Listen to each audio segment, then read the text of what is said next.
This video will cover the topic, set builder notation. Let's take a look at this example. Rewrite the set U by listing its elements. Make sure to use the appropriate set notation. What is set notation?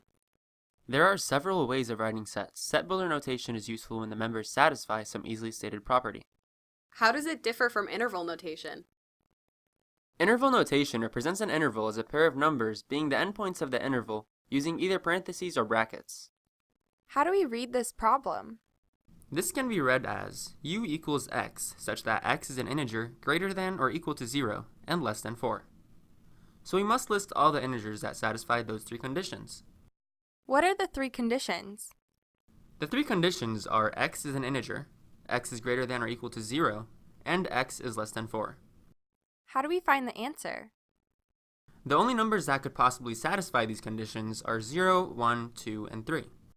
Is our final answer 0, 1, 2, and 3? For our final answer, we were asked to write it in set notation.